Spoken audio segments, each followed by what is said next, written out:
Good evening ladies and gentleman, laws of nature में आपका स्वागत है। लॉज ऑफ नेचर के क्रिएशन में आज हम पढ़ेंगे 5 things that makes your personality strong. 5 ऐसी चीज़ें जो आपकी पर्सनालिटी को, आपकी शख्सियत को, आपके व्यक्तित्व को मजबूत बनाती हैं। एक मजबूत शख्सियत का, व्यक्तित्व का आदमी किसी भी फील्ड में उसको उतार दिया जाए, कोई भी चीज़ उसके हाथ में सौंप दी जाए, वो उस काम को बहुत मजबूती के साथ अदा करता है। आप ये चीज़ें बहुत से किरदार में देखते हैं, बहुत से शख्सियत में देखते हैं। ये एक स्ट्रॉन्ग पर्सनालिटी जो होती है ना, एक मजबूत पर्सनालिटी जो होती है ना, वो एक शख्स को लीडर बनाती है, आला बनाती है। चाहे उसके सपोर्ट कोई मैनेजमेंट का काम दिया जाए, कोई एक चीज़ दी जाए जिसे उसे सराहना है, सर्व करना है, तो उसमें वो कमाल हासिल करके दिखाता है। लोगों के सामने वो चीज़ें तय कर पाता है, वो सॉल्यूशन ओरिएंट करके दे पाता है जिससे उसकी शख्सियत का पता चलता है।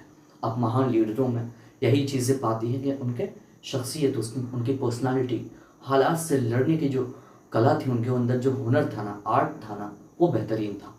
उसी चीज़ को आज हम 5 तरीक़ों से सीखेंगे। बहुत कम समय में, बहुत कम वक्त लेंगे आपका, और आपको बेहतरीन सिखाने की कोशिश करेंगे। तो शुरुआत करते हैं।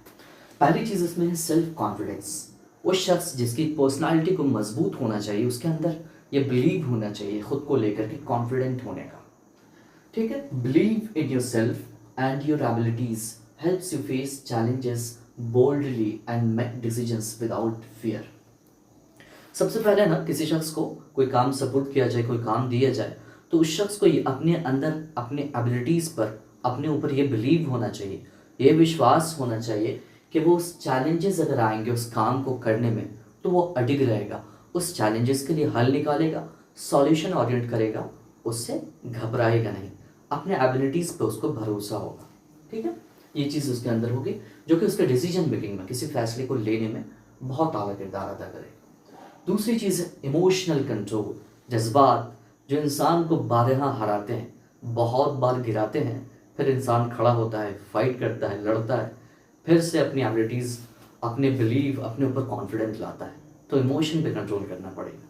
दूसरी चीज़ है स्टेइंग काम एंड बैलेंस ड्यूरिंग स्ट्रेस। आपको ना, जब स्ट्रेस मतलब कि विरुद्ध हालात जब भी आते हैं, आपको चैलेंज देती है ज़िंदगी, उस टाइम में आपको स्टे काम रहना है, हल्का रहना है, बहुत ज़्यादा डर नहीं जाना है, बहुत ज़्यादा घबरा नहीं जाना है। चैलेंजेस ही है ना, उससे इंसान ही निपटेगा ना, फाइट करेगा, उसके लिए हल निकालेगा ना, डरना क्यों है। स्टेइंग काम एंड बैलेंस ड्यूरिंग स्ट्रेस और criticism shows emotional strength and maturity. ठीक है, जब भी आपके ऊपर स्ट्रेस आए, जब भी कोई आपके ऊपर क्रिटिसिज्म करे, ताना कसे, कोई भी चीज़ कहे, गलत भी है, तो उसके लिए सॉल्यूशन ओरिएंट करना है। डायरेक्ट उस शख्स से जाके भिड़ नहीं जाना है।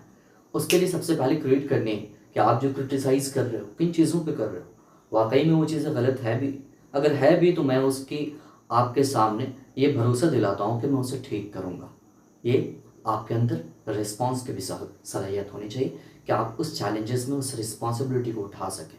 ठीक है, तो इमोशन कंट्रोल भी रखना है। कोई क्रिटिसिज्म करे तो उसकी गहराई को समझना है कि हकीकत में कोई गलती है भी या नहीं, उस पर गौर करना है। डिसिप्लिन, डिसिप्लिन हर एक चीज़ में, हर चैलेंजेस में डिसिप्लिन का होना बहुत ज़रूरी है। आपके पास नॉलेज है, चीज़ें हैं, हर एक चीज़ से, मगर आपके पास डिसिप्लिन नहीं है ना, उसको कंसिस्टेंट होकर करने का हुनर नहीं है ना, तो फिर आप कामयाब नहीं हो पाएंगे, एक स्ट्रॉन्ग शख्सियत नहीं बन पाएंगे। ठीक है, स्ट्रॉन्ग पर्सनालिटी मेंटेन कंसिस्टेंसी। देखा आपने, एक मजबूत पर्सनालिटी शख्सियत मेंटेन करता है कंसिस्टेंसी, लगातार किसी भी काम को, किसी भी चीज़ को, किसी भी प्रैक्टिस को करने को। ठीक है, पहली चीज़ है वेदर इन वर्क हैबिट्स। ठीक है, कंसिस्टेंसी लगातार रखता है, कोई भी काम को अगर वो करता हो तो कंसिस्टेंटली करता है, कोई भी हैबिट हो उसको रखता हो। बिहेवियर, अगर उसका बिहेवियर जो है ना, रद्द-ए-अमल जो है ना, वो बहुत ख़राब नहीं है, एक बिहेवियर का बंदा है, पर्सनालिटी का बंदा है, वो एक कंसिस्टेंट बिहेवियर के साथ चलता है, डिसिप्लिन के साथ चलता है। इवन व्हेन इट्स डिफ़िकल्ट, अगर हालात बुरे हों तो भी अपने बिहेवियर में बदलाव नहीं लाता, काम डाउन रहता है, डिसिप्लिन रहता है। एम्पैथी एंड रिस्पेक्ट, उसके अंदर हमदर्दी होती है, दूसरों के लिए इज्जत होती है। ठीक है, understanding others feelings and treating people with kindness builds trust and strong relationships. इंसान को समझने का सबसे बड़ा पाया अगर मैं समझता हूँ जहाँ तक, वो फीलिंग्स है। हर एक इंसान में उस कुदरत ने इमोशन को, फीलिंग्स को रखा है, और उस फीलिंग्स को उसके दुखती रग को पकड़ना बड़ा ज़रूरी है। और उसके लिए आप काइंडनेस का भाव रखें दूसरों के लिए। क्या आप उसकी परिस्थितियों में, उसके बुरे हालात में, जब भी उसके सिचुएशन विरुद्ध होंगे, आप उसके साथ खड़े मिलेंगे, एक काइंड शख्स की तरह, एक दयालु शख्स की तरह। तो इस चीज़ की प्रैक्टिस रखनी है कि लोगों से रिलेशन अच्छा रखना है, आपको एम्पैथी रखनी है, रिस्पेक्ट रखनी है। एक चीज़ जहन में रख लीजिए कि हर एक इंसान जो है ना, वो मिट्टी का बना है, और उसे इसी मिट्टी में जा कर के मिलना है। हर एक चीज़ की चॉइसेस होती हैं, हर एक शख्स की अपनी चॉइसेस होती हैं, उसी के बेस पे उसकी पर्सनालिटी होती है। और जिस चीज़ को वो मेंटेन करके रख पाता है वही उसकी पर्सनालिटी होती है, उसकी चॉइसेस होते हैं, उसकी रिस्पॉन्सिबिलिटी होती है, वो जो किरदार अदा करता है वो उसकी शख्सियत होती है। तो एक चीज़ तो ये दायरे में रखना है कि हर एक शख्स को ऊपर वाले ने मिट्टी से बनाया, और हर एक शख्स को उसी मिट्टी में मिलना है। तो हम इंसानों के लिए तो मोहब्बत रखें ना, इस पाए को लेकर के कि हम तुम हर एक शख्स उसी मिट्टी का बना है, उसी मिट्टी में जाएगा। हाँ, कुछ डिफरेंसेस हैं थोड़े बहुत, उसका ख्याल रखते हुए हर एक चीज़ को आपको ये एम्पैथी, ये रिस्पेक्ट ज़रूर रखना चाहिए, जिससे आप एक अच्छा रिश्ता बना सकेंगे। और इस एक किंग की पर्सनालिटी यही होती है, ये याद रखिए। पॉजिटिव एटीट्यूड, सीइंग अपॉर्चुनिटीज़ इन प्रॉब्लम्स। ठीक है, जब भी प्रॉब्लम्स आए, तब भी दिक्कतें आती है ना, तो पॉजिटिव एटीट्यूड का व्यक्ति ना उसमें अपने लिए रास्ते निकाल लेता है, अपने लिए अपॉर्चुनिटीज़ निकाल लेता है, कि उसमें हम जो किरदार अदा करेंगे उसके लिए हमारी शख्सियत का दर्जा और बुलंद हो जाए, ये ख्याल रखता है, घबराता नहीं, पॉजिटिव एस्पेक्ट पर ध्यान रखता है। In problems and maintaining hope and optimism inspire others and keep you moving forward. ये चीज़ जो है ना, पॉजिटिव एटीट्यूड आपको होप में रखता है, आशा में रखता है। ठीक है, आपके होप को, किसी भी चीज़ को करने का जो पॉजिटिव एटीट्यूड है उसको बरकरार रखता है। ठीक है, इंस्पायर अदर्स एंड मेक, आपको मूविंग रखता है, ये दूसरों को भी इंस्पायर करता है कि इस रास्ते पर आप आ सकें, और आपको ये आगे बढ़ने की तरफ मुतवज्जे करता है। ये 5 चीज़ें थी। ठीक है, पहली चीज़ बता दूँ, self confidence, emotional control, discipline, empathy and respect.